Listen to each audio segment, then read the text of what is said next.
Court ಮೆಟ್ಟಿಲೇರಲು ಈಗ ಮುಖ್ಯಮಂತ್ರಿಗಳು ನಿರ್ಧಾರವನ್ನು ಮಾಡಿದ್ದಾರೆ. ಕಾರಣ ರಾಜ್ಯಪಾಲರು ನಿನ್ನೆ ಪ್ರಾಸಿಕ್ಯೂಷನ್ಗೆ ಅನುಮತಿಯನ್ನ ಕೊಟ್ಟ ನಂತರ ಅಂದ್ರೆ ಇವರ ಮೇಲೆ ತನಿಖೆಯನ್ನ ಮಾಡಬಹುದು ಅಂತ ಅವಕಾಶವನ್ನ ಮಾಡಿಕೊಟ್ಟ ನಂತರ ಈಗ ಕೋರ್ಟ್ ಮೆಟ್ಟಿಲೇರಲು ಮುಖ್ಯಮಂತ್ರಿಗಳು ನಿರ್ಧಾರವನ್ನ ಮಾಡಿದ್ದಾರೆ. ನಾಳೆ ಹೈಕೋರ್ಟ್ನಲ್ಲಿ ಸಿದ್ದರಾಮಯ್ಯನವರು ಅರ್ಜಿಯನ್ನ ಸಲ್ಲಿಕೆ ಮಾಡಲಿದ್ದಾರೆ, ಅವರ ಪರ ವಕೀಲರು.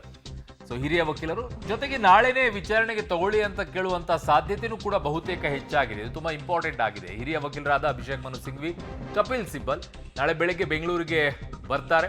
ಬಂದ ನಂತರ ಅರ್ಜಿಯನ್ನು ಸಲ್ಲಿಸ್ತಾರೆ. ಅರ್ಜೆಂಟ್ ಆಗಿ ಮ್ಯಾಟ್ರ್ ಇದೆ, ಇದನ್ನ ದಯವಿಟ್ಟು ತೆಗೆದುಕೊಳ್ಳಿ ಅಂತ ಹೇಳಿ ನಾಳೆನೇ ಏನಾದರೂ ಅವಕಾಶ ಸಿಗುತ್ತಾ ಕೋರ್ಟ್ಗೆ ಅಪೀಲ್ ಕೂಡ ಮಾಡೋ ಸಾಧ್ಯತೆಯೂ ಕೂಡ ಹೆಚ್ಚಾಗಿದೆ.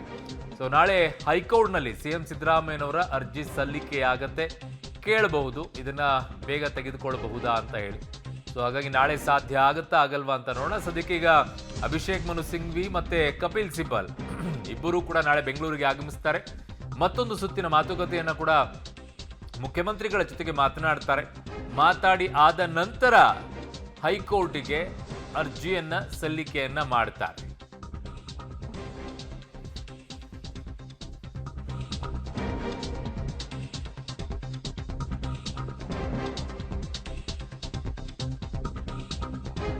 ಹಿರಿಯ ವಕೀಲರಾದ ಅಭಿಷೇಕ್ ಮನು ಸಿಂಘ್ವಿ, ಕಪಿಲ್ ಸಿಬ್ಬಲ್ ನಾಳೆ ಬೆಳಗ್ಗೆ ಬೆಂಗಳೂರಿಗೆ ಬರಲಿದ್ದಾರೆ. ಬಂದ ನಂತರ ಒಂದಿಷ್ಟು ಚರ್ಚೆಯನ್ನ ಮಾಡ್ತಾರೆ. ಕಾರಣ ಏನಾಗಿದೆ ಏನಿಲ್ಲ ಎಲ್ಲವೂ ಕೂಡ ಈಗಾಗಲೇ ತರಿಸ್ಕೊಂಡಿರ್ತಾರೆ ಮಾಹಿತಿಯನ್ನ.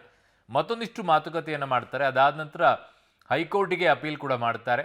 ಹೈಕೋರ್ಟಲ್ಲಿ ಅರ್ಜಿಯನ್ನ ಸಲ್ಲಿಕೆ ಮಾಡಿದ ನಂತರ ಅರ್ಜೆಂಟ್ ಮ್ಯಾಟರ್ ಇದ್ರೆ ತಗೊಳ್ಳಿ ಅಂತ ಹೇಳ್ತಾರೆ. ಅದು ಡಿಪೆಂಡ್ ಅಪಾನ್ ಮಾನ್ಯ ನ್ಯಾಯಾಧೀಶರು ಅದನ್ನು ಹೇಗೆ ಸ್ವೀಕಾರ ಮಾಡ್ತಾರೆ ಅನ್ನೋದನ್ನ ನೋಡ್ಬೇಕು. ಈಗ ಸದ್ಯಕ್ಕೆ ಅರ್ಜಿ ಅಂತೂ ನಾಳೆ ಸಲ್ಲಿಕೆ ಆಗೋದ್ರಲ್ಲಿ ಯಾವ ಅನುಮಾನವೂ ಕೂಡ ಇಲ್ಲ.